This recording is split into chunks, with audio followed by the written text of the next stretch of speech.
Bonjour à tous, alors on se retrouve pour une vidéo un peu particulière. Dans mes dernières vidéos, je vous avais dit que j'allais faire une vidéo pour partager un petit peu donc dans comment j'en suis arrivée là, mes expériences un petit peu avec le paranormal. Alors c'est toujours bien d'échanger aussi avec les vôtres, donc si vous vous retrouvez dans tout ça, n'hésitez pas non plus à me le faire savoir dans les commentaires ou vos témoignages, bien évidemment, par mail. Alors déjà, je pense que, pour être clair, les cartes, tout le monde peut se tirer les cartes. Tout le monde a cette capacité de se tirer les cartes, mais pour les lire, les interpréter mes messages, là c'est un peu plus compliqué. Il faut avoir normalement un rapport à la spiritualité, enfin un rapport d'ouverture à ça. Mais tout le monde peut prétendre justement à se tirer les cartes et à recevoir les messages. Il faut juste être réceptif. Il y a des gens qui sont réceptifs et d'autres qui ne le sont pas du tout. Je vous prends l'exemple un peu de ma famille. Bon, déjà, je suis issue d'une famille totalement classique, hein, à la base catholique. Nous, à part dans ma famille, les communions, on n'est pas trop pratiquants à ce niveau-là, mais élevés dans ces valeurs-là. Voilà. Donc le rapport à la spiritualité, il est venu toute petite. Je me rappelle de certaines choses.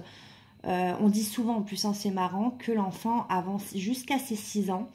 L'enfant va voir ce que les adultes ne voient pas et va entendre ce que certains adultes n'entendent pas.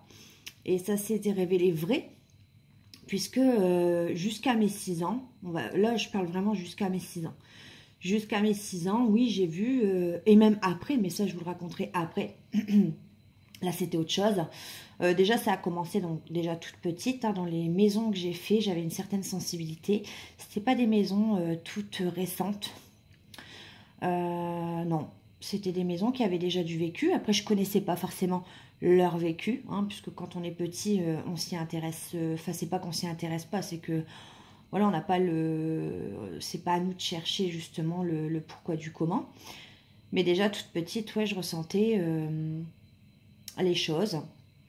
On était donc du coup, je vais parler essentiellement de la maison dans laquelle j'ai vécu jusqu'à on va dire, mon adolescence, voire quand j'avais 18-19 ans.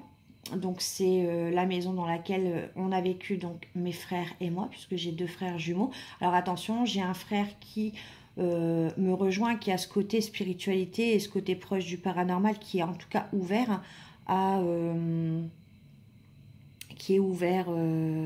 ça, qui attire, hein, forcément. Et j'ai un autre frère en revanche totalement différent qui pas ne croit pas en tout ça, mais qui c'est un sceptique, quoi. C'est voilà, c'est quelqu'un qui attire pas, puisque je pense que voilà, il n'a pas trop vu de choses, il n'a pas en tout cas il n'a pas attiré autant de choses que nous on a attiré, mais en revanche il a assisté à certaines choses dont moi j'ai vécu, mon frère, mon autre frère également.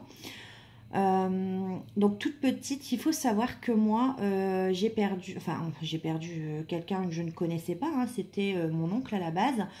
Donc je suis née en novembre et 6 mois après ma naissance. Donc il faut savoir que moi j'ai un cousin qui a 15 jours d'écart avec moi, et mon oncle, hein, qui est son père, donc il est décédé 6 mois après. Je rentrerai pas dans les détails sur la cause de son décès, hein, qui reste encore assez vague. Mais ça a beaucoup touché notre maman, qui était très proche de son frère. Hein, voilà. Mais bon, moi, du haut de mes 6 mois, je ne le connaissais pas. Et même après, ce que je vais vous raconter, je connaissais pas, donc j'avais pas lieu justement de voir et de dire certaines choses. Et c'est vrai qu'à l'époque, bon, les grands-parents étaient souvent les nounous, et moi je dormais souvent chez mes grands-parents. Il faut savoir que c'est une maison à 3 étages, une maison où les escaliers en bois craquent, etc. Donc déjà, on n'est pas trop à l'aise, mais c'est vrai que quand je m'y rendais, je me sentais jamais seule et j'avais toujours l'impression d'être observée. Et quand j'étais petite, donc je dormais souvent chez ma grand-mère et il faut savoir que les grands-parents, je ne sais pas si vous, c'était le cas, mais quand ils descendaient par exemple en pleine nuit au WC, ils avaient toujours une lampe de poche carrée en dessous de la tête d'oreiller et ils ne descendaient jamais, ils ne se baladaient jamais sans. Il faut savoir que même moi, j'avais une petite lampe de poche carrée à pile en dessous de mon oreiller. Et d'ailleurs, c'est ça, c'est comme ça que c'est venu avec mon rapport à la spiritualité, c'est-à-dire qu'avec tout ce qui m'est arrivé, bah, du coup, je dormais toujours la tête en dessous de la couette. C'est-à-dire qu'il fallait que ça couvre mon cou et mon visage. Et ça m'a longtemps fait ça parce que j'avais peur et je me sentais en sécurité comme ça.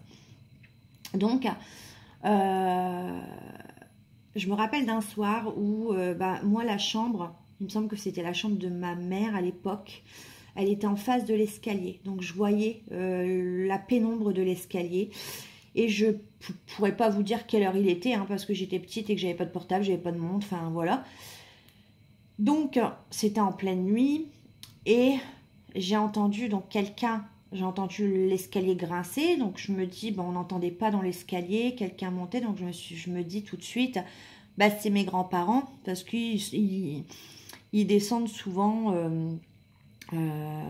pour aller aux toilettes ou autre chose. Et en fait, là, je n'ai pas vu de lampe de poche, en fait. Donc, en fait, il n'y avait pas de lampe de poche. Mes grands-parents se baladaient toujours avec la lampe de poche. C'était hors de question parce qu'ils n'allumaient pas la lumière et qu'on pouvait vite tomber. Et en fait, j'ai senti quelqu'un venir, donc du coup, s'approcher à côté de moi. J'étais pétrifiée, hein, j'étais en dessous de ma couette, encore une fois.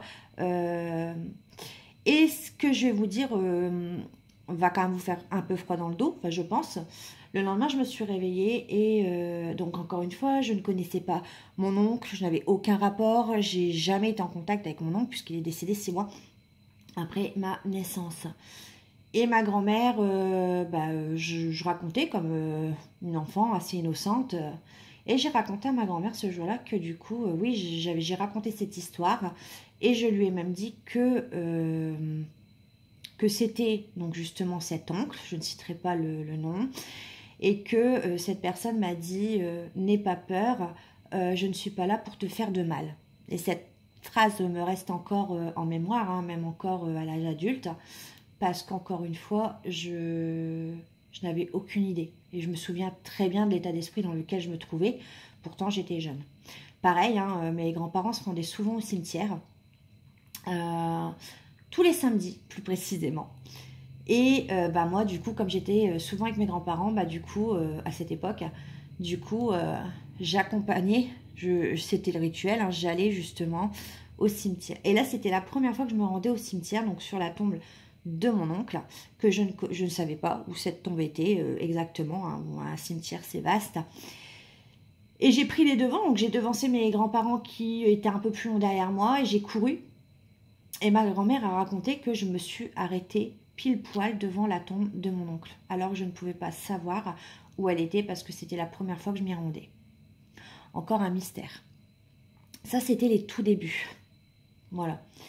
Les tout débuts où, après, je trouvais ça normal parce qu'avant 6 ans, on est plus connecté.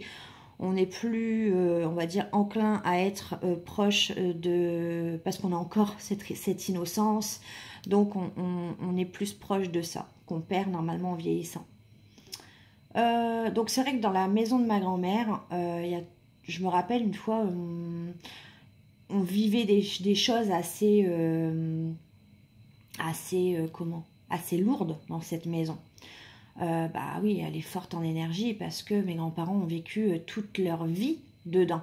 Donc bien évidemment, puis après je connaissais pas le passé de cette maison bien évidemment, mais elle est forte en énergie.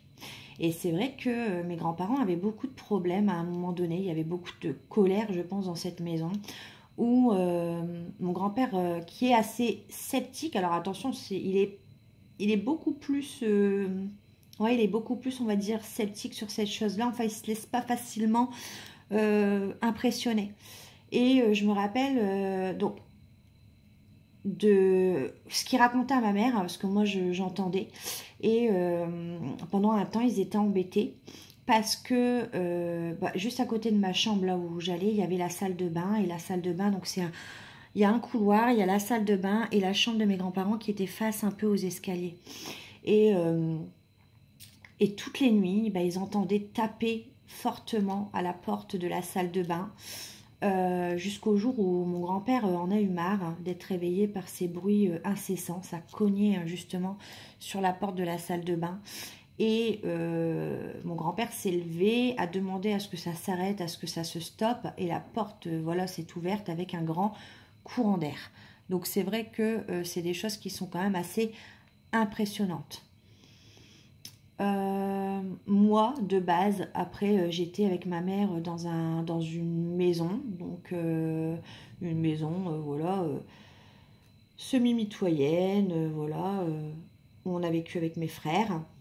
Et tout ça, c'était pendant mon adolescence. Alors bien sûr, je ne vais pas tout vous raconter parce que ce serait hyper long, mais je vais vous raconter les détails un peu plus... les détails qui m'ont plus marqué. Il y a une nuit, donc déjà il faut savoir que dans cette maison, même mon père, hein, qui est très sceptique, qui ne veut pas croire, qui rigolait à chaque fois qu'il se passait quelque chose, voulait pas le dire clairement, mais lui aussi, quand on montait l'escalier, on ressentait toujours un froid, un courant d'air en fait. Alors que toutes les fenêtres étaient fermées, on avait même un volet, une robésienne à la porte d'entrée, donc c'était impossible de ressentir un courant d'air. Mais souvent quand on montait seul le soir, hein, quand on était dernier à se coucher, je pense que moi-même hein, j'évitais d'être la dernière à me coucher. À la base, j'étais plus âgée que mes frères, donc je sortais. J'avais mon premier petit copain, donc bien évidemment, des fois, je savais que j'allais être la dernière à rentrer et ça m'angoissait parce que je savais que voilà, ça allait être compliqué, même quand je me réveillais le matin pour aller au collège. J'avais tout le temps l'impression d'être observée et ça, c'était angoissant. Donc déjà, il y a ça, et il y a une nuit où ma chambre, il faut savoir que, bon, comme mes frères sont jumeaux, bien évidemment, ils avaient une grande chambre, et mes parents, bien évidemment, avaient une grande chambre également. Donc j'avais la plus petite. La plus petite, il faut savoir que dans ma chambre, il y a un lit. C'était je ne sais pas si vous voyez, il y avait un lit combiné. Vous savez, les lits avec une armoire au-dessus, enfin, une armoire qui s'ouvrait, une armoire combinée au lit, en fait, derrière ma tête. Et donc j'avais ce genre de chambre là, donc j'avais mon lit qui était là, j'avais donc de l'autre côté une armoire et un bureau, j'avais juste un espace juste pour passer de ma porte d'entrée à ma fenêtre en fait, au bout de ma chambre. Il y avait juste un petit espace, c'était pas énorme. Et en fait, cette nuit-là, en fait c'est du lino à terre. Il faut savoir que ma porte était entrouverte et que toute la nuit, je n'ai même pas pu crier, j'étais en dessous de ma couette, j'entendais comme des pas mouillés collés au lino faire des allers-retours de mon lit à la fenêtre, de la fenêtre à mon lit. Enfin, j'étais terrifiée ce soir-là. J'avais au fond de mon lit, j'avais un petit coin, j'appelais ça le coin bleu, avec un rideau bleu. C'était un renfoncement dans la chambre pour y mettre des étagères, un peu de bazar, etc. Et j'entendais farfouiller, les plastiques bouger et les allers-retours recommencer. Et après cette nuit-là, je me suis levée, donc j'ai été déjeuner et c'est là que j'ai su que je n'étais pas folle. C'est-à-dire que même mes frères, même mon frère le plus cartésien, il faut savoir, en parle encore aujourd'hui et a entendu ce qui se passait dans ma chambre. Ils ont tellement eu peur qu'ils ne se sont pas déplacés jusqu'à ma chambre. Et je les comprends parce que on est effrayé par l'inconnu en fait. Hein, c'est compliqué. Donc oui, j'ai vécu une nuit compliquée et il n'y a pas eu que cette fois-là. Je me rappelle également mes parents, donc c'était les premières vacances où je pouvais rester à la maison, où mes parents partaient en vacances et j'étais, je sais plus, je devais avoir 15-16 ans, et mes parents m'avaient autorisé à rester à la maison. Chose, voilà, c'était une marque de confiance, enfin bref, moi j'étais contente, c'était mes premières, et en même temps j'étais pas rassurée parce que j'étais pas à l'aise toute seule dans la maison. Et puis, donc mes parents s'en vont, et là, tout s'est enchaîné. J'avais catastrophe sur catastrophe. J'étais par exemple en haut dans ma chambre et puis, bon déjà j'avais eu les toilettes bouchées, enfin bref ça peut vous paraître banal, mais quand tout s'enchaîne en l'espace de 10 jours, ça commence à faire beaucoup. Et j'étais au téléphone avec ma mère qui me demandait si tout se passait bien, etc. Et j'étais en haut et là j'entends du verre cassé en bas. Donc déjà je suis prise de peur, je commence à me faire un film dans ma tête, à me dire qu'est-ce qui a pu casser en bas. Et en fait, dans ma salle à manger, il faut savoir que mon père avait construit une étagère en bois, mais une étagère d'angle. Donc, elle était comme ça et elle partait en large. Donc, elle était assez large. Hein, elle était tellement large qu'il y avait un cadre posé sur le fond. Le cadre, c'est-à-dire que si le cadre tombe, ben, il tombe sur l'étagère. Et devant, il y avait des petites voitures positionnées au bout de l'étagère. Elle était comme ça. Je ne sais pas si vous voyez. Et en fait, je raccroche du coup. Non, je sais plus si je raccroche. Je sais plus. Je descends. Et en fait, ce cadre était à terre, littéralement. C'était un cadre, je sais plus, avec une voiture dessus, je sais plus. Il était littéralement à terre et cassé, bien évidemment. Mais techniquement, ce n'était pas possible. Parce que ce cadre, s'il était tombé, hein, ça arrive, il tombait sur l'étagère tellement l'étagère était large et les petites voitures n'avaient pas bougé. Donc ce cadre pour moi a littéralement volé, encore inexpliqué à ce moment-là. Donc c'était un peu compliqué à mon âge de gérer, c'est ça que j'ai eu longtemps peur du paranormal et du spirituel. Des histoires, j'en ai encore d'autres à vous raconter. Hein. Pendant ces vacances-là, c'est pareil, mais ça je l'avais jamais dit à mon père. Parce que mon père collectionnait les carafes. Il mettait les carafes au-dessus d'une vieille armoire en bois. Il l'avait gardée longtemps, cette vieille armoire.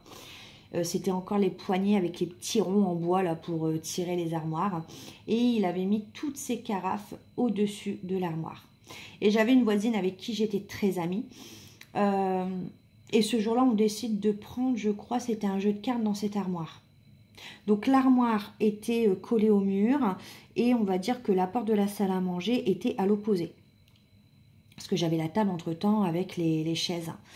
Je prends ce jeu de cartes, je ferme l'armoire. On arrive à cette porte avec mon ami et là, toutes les carafes sur le devant tombent une à une par terre. Explosées en mille morceaux. Alors en plus, je ne sais pas si vous voyez, mais les carafes, c'est du gros verre. Hein. Donc du coup... pour ramasser ça, c'est compliqué. Alors, je vous cache pas que j'ai dû rester toute seule à ramasser avec l'aspirateur parce que cette amie en question, elle s'est cassée, hein, littéralement. Mais je sais même plus si c'était pendant les vacances ou pas. Non, je crois que mes parents étaient juste partis travailler ce jour-là. Non, c'était pas pendant les vacances parce qu'après, mon père, il a retrouvé des petits bouts de verre. Enfin, je sais plus, ça n'a pas d'importance. Et ouais, toutes les carafes étaient à terre et mon amie avec moi a pris peur et est partie. Bien évidemment, elle ne m'a pas aidé à ramasser et moi j'ai dû tout aspirer pour tout enlever. Donc c'était très compliqué. C'était très compliqué. Ouais. Et j'avais en même temps ma maman qui était proche aussi du paranormal parce qu'elle était très proche de son frère. Et je me rappelle que quand j'avais une vingtaine d'années, je travaillais, j'avais des horaires décalés, bien évidemment, parce que je devais payer mon permis et que je faisais des horaires en 5-13 ou un truc comme ça. Donc du coup, je mangeais pas forcément et ma mère m'avait gardé une assiette. Et ce jour-là, j'arrive dans la cuisine. Ma mère était positionnée, moi je me mets en bout de table parce qu'il y avait la télé en face et le petit rituel c'était que je regardais toujours La Petite Maison dans la Prairie. Donc bien évidemment je me mets en bout de table et bizarrement je garde mon manteau parce que j'ai froid. Chose qui n'arrive jamais parce qu'elle était très bien chauffée cette maison et la cuisine était correcte, elle n'était pas grande non plus. On n'avait pas forcément froid, il y avait un radiateur. Donc, je garde mon manteau et je trouve ça bizarre et je dis à plusieurs reprises donc à ma mère que j'ai froid et que je lui demande si elle a mis le chauffage et elle me dit, je crois qu'elle me répond oui, enfin voilà. Et, non, je crois qu'elle me dit oui, je sais, il fait froid ou quelque chose comme ça. Bref, je lui demande ce qu'elle fait, elle me dit j'écris ma liste de courses. Jusque-là, tout va bien. Je garde mon manteau quand même, je me dis c'est la fatigue. Je commence à manger tout en ayant un œil sur ce que ma mère écrit et je regarde la télé en même temps. Et là, je m'aperçois que du coup, ce que ma mère écrit, pour moi, n'a pas de sens. Ça n'a pas le sens d'une liste de courses. Et en fait, clairement, je lui répète, donc, bah, qu'est-ce que tu fais? Et là, elle me répond, ce n'est pas moi qui écris. Donc, de là, j'ai pris un peu peur parce que du coup, je me rends compte que bah, je comprends pourquoi j'ai froid tout d'un coup. Voilà. Donc, c'était encore une chose, je ne rentrerai pas dans les détails, mais c'était encore une chose compliquée à gérer émotionnellement quand on n'a pas cette maturité spirituelle ou cette ouverture au paranormal. Et c'est pour ça que je me suis fermée au paranormal pendant longtemps. Là, je ne pourrais pas tout expliquer, mais je vous expliquerai pourquoi je me suis ouvert au paranormal et pourquoi j'ai pris cette peur à bras le corps. Alors attention, je ne pratiquerai jamais tout ce qui est écriture automatique, tout ce qui est message des fins. Ça non, je ne pratiquerai jamais. Ça, j'en garde une peur quand même par rapport à mon passé. Et ça, je préfère voilà, laisser ne pas... voilà, non, pas du tout. Ça, je ne ferai jamais. Et c'est pour ça que je me protège beaucoup. D'ailleurs, si vous restez jusqu'à la fin, je vous montrerai un petit rituel bien sympathique pour éloigner les énergies négatives et surtout vous protéger du mauvais œil qu'on vous a lancé. Vous verrez, c'est un petit rituel qui est simple. D'ailleurs, je ne vais pas tarder parce que ça fait déjà 20 minutes que je papote avec vous. Et c'est pour ça que je vous ferai plusieurs vidéos sur les expériences. Mon frère d'ailleurs qui suit depuis peu mes vidéos pourra vous le confirmer. Un jour, il pourra peut-être vous partager ses expériences aussi. Mais il est proche également du spirituel. En tout cas, il est connecté à ça. Et des fois, on se raconte des anecdotes. Et c'est vrai qu'on a pris peur une paire de fois, notamment... dans une maison qu'on a vécue après, quand on était un peu plus grand. Et c'est vrai que là, il y a des souvenirs qui restent. Bon, plutôt risibles, vu nos réactions, parce qu'on est quand même peureux. Mais voilà, il faudra que je vous raconte également. Mais ça, c'était les plus grosses... les plus... On va dire, je vous raconte une histoire sur parmi tant d'autres qui existent. Il n'y a pas que ça qui m'est arrivé, bien évidemment. Donc... si vous voulez que je vous raconte d'autres histoires comme ça qui m'est arrivé ou qui nous est arrivé, n'hésitez pas à me le dire en commentaire si déjà ça vous a plu, la première partie, parce que bon, des histoires, j'en ai à revendre, qui sont très intéressantes parce que moi j'adore écouter les histoires des autres, mais j'avoue que certaines histoires sont assez sympathiques. Enfin, quand on les vit bien, parce que sur le coup, moi, ces histoires-là, je les ai mal vécues, pour le coup. Donc, ouais. Donc là, ce que je vais faire, c'est que je vais vous montrer, pour finir, un petit rituel. Je vais aller le chercher, très facile à faire, pour éloigner un petit peu les mauvaises énergies, ou si on vous a...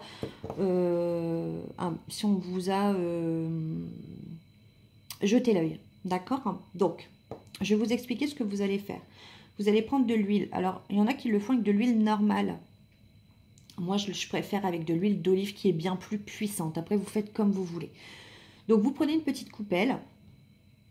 Et vous prenez, donc, dans cette coupelle, vous mettez de l'huile. Donc, soit de l'huile normale, mais moi, je vous répète, je le fais avec de l'huile d'olive qui est beaucoup plus puissante pour ces rituels. Avec, donc, cette petite coupelle, avec l'index droit, vous allez donc tremper votre doigt dans l'huile et vous allez prendre votre, alors je sais pas si vous voyez, vous allez prendre, alors bien sûr vous enlevez ça, vous allez prendre votre poignet et vous allez donc déposer l'huile déjà sur votre poignet, d'accord, avec l'index droit, et ensuite dans le sens des aiguilles d'une montre, vous allez donc dire 3 fois, je renvoie la mauvaise énergie qui n'est pas la mienne. Je renvoie la mauvaise énergie qui n'est pas la mienne. Je renvoie la mauvaise énergie qui n'est pas la mienne. Voyez, avec mon autre poignet. Je renvoie la mauvaise énergie qui n'est pas la mienne. Donc je répète, on prend l'huile avec l'index droit, on le dépose sur le poignet gauche et on colle son poignet et on tourne dans le sens des aiguilles du monde. Et 3 fois, on va dire, je renvoie ces mauvaises énergies qui ne sont pas les miennes ou je renvoie la mauvaise énergie qui n'est pas la mienne. Qu'est-ce qui va se passer? Vous allez voir que rien de méchant. Si vous côtoyez des personnes qui sont envieux, jaloux, etc., vous allez voir que 3 jours après, vous allez voir des personnes qui vont tomber malades. Alors, tomber malade, pas méchamment. Une grippe, une bronchite, un rhume, ce genre de choses. Si vous constatez ça autour de vous, ça veut dire que autour de vous, il y a des gens qui sont envieux ou jaloux ou qui vous ont, sans le vouloir, jeté le mauvais œil. Des fois, c'est sans le vouloir parce que quand on pense la méchanceté, ben ouais, c'est des énergies qu'on transmet. Donc, c'est simple à faire et je vous garantis que vous allez retrouver peut-être un calme dans votre vie. Si vous accumulez, bah, vous vous dites, ah, quand même, je les accumule en ce moment, je suis pas bien, je suis triste, voilà, vous attirez pas la chance, c'est qu'il y a quelque chose. Donc faites-le, ça vous coûte rien et vous allez voir que ça va changer. Soit c'est pas des personnes autour de vous et vous ne verrez pas, mais 3 jours après, vous allez voir certaines choses. Ou alors c'est des personnes autour de vous et vous allez voir au bout de 3 jours des personnes qui vont commencer à tomber malades, mais gentiment. D'accord? Mais ça va vous débarrasser du mauvais œil ou de la jalousie ou des envieux. Voilà. Donc j'espère que, d'ailleurs si vous voulez d'autres rituels, je vous les ferai pour la prochaine vidéo. N'hésitez pas à commenter, à me dire si vous avez aimé, à vous abonner, à liker aussi. Et puis à me dire si vous voulez la suite des petites histoires, des petites expériences paranormales. En tout cas, j'ai aimé vous raconter les petites histoires. J'en ai d'autres, hein, bien évidemment. Et puis je vous dis à bientôt. Bye!